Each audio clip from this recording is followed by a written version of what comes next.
Hi friends, this is Janu. ఈరోజు ఒక interesting టాపిక్తో మీ ముందుకు వచ్చేసాను.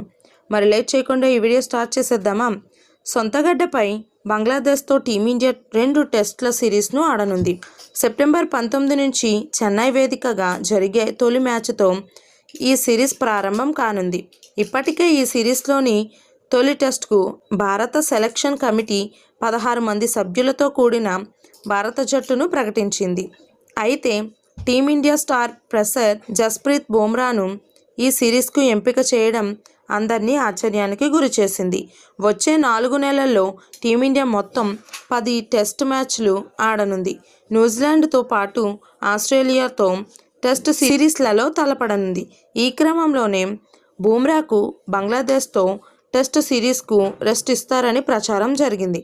కానీ అనూహ్యంగా టీమిండియా మేనేజ్మెంట్ బుమ్రాను రంగంలోకి దింపింది.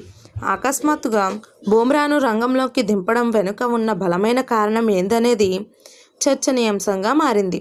అయితే బుమ్రా కోరిక మేరకే అతని బంగ్లాదేశ్తో టెస్ట్ సిరీస్కు ఎంపిక చేసి ఉంటారని బీసీసీఐకి చెందిన ఓ అధికారి అన్నాడు. తన శరీరం గురించి బుమ్రాకే బాగా తెలుసు. బంగ్లాదేశ్తో టెస్ట్ సిరీస్ ఆడాలా వద్దా అనేది అతని నిర్ణయం అని చెప్పుకొచ్చాడు. అయితే బుమ్రాను ఎంపిక చేయడం గురించి మరో వాదన వినిపిస్తోంది. బుమ్రా లేకుండా టీమిండియా తలపడటంతో మేనేజ్మెంట్ ఈ నిర్ణయం తీసుకున్నట్లు తెలుస్తుంది. శ్రీలంక పర్యటనలో బుమ్రా లేని టీమిండియా బౌలింగ్ లైనప్ పూర్తిగా తేలిపోయింది. ఈ మాత్రం ప్రభావం చూపలేకపోయింది. దాంతో ఆతిథ్య శ్రీలంక చేతిలో వన్డే సిరీస్ కోల్పోయింది. మరోవైపు బంగ్లాదేశ్ కూడా అసాధారణ ప్రదర్శన కనబరుస్తోంది. పాకిస్తాన్ గడ్డపై వరుసగా 2 టెస్ట్ మ్యాచ్ గెలిచి సిరీస్ను క్లీన్ స్వీప్ చేసింది. అంతేకాకుండా స్పిన్ బౌలింగ్కు భారత బ్యాటర్లు తలపడనున్నారు. శ్రీలంక పర్యటనలో పూర్తిగా తేలిపోయారు.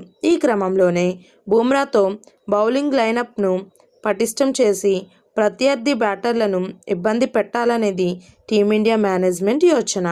తద్వారా భారత బ్యాటర్లకు స్వేచ్ఛగా ఆడే అవకాశం లభిస్తుందని టీమిండియా మేనేజ్మెంట్ భావిస్తుంది. ఇక బంగ్లాదేశ్తో తొలి టెస్టు చెన్నై వేదికగా జరగనుంది. చెన్నైలోని చేపాక్ మైదానం స్పిన్ బౌలింగ్కు అనుకూలంగా ఉండనుంది. స్పిన్ కండిషన్స్లో కూడా బుమ్రా తన ఫేస్తో సత్తా చాటగలడు. అతని ఎంపికకు ఇది కూడా ఓ కారణంగా తెలుస్తుంది. మరి మీలో ఎంతమందికి ఈ వీడియో నచ్చిందో కింద కామెంట్స్లో నాతో షేర్ చేయండి. ఈ వీడియో కనుక మీకు నచ్చినట్లయితే లైక్ చేయండి, షేర్ చేయండి. This is Janu. Thank you for watching this video.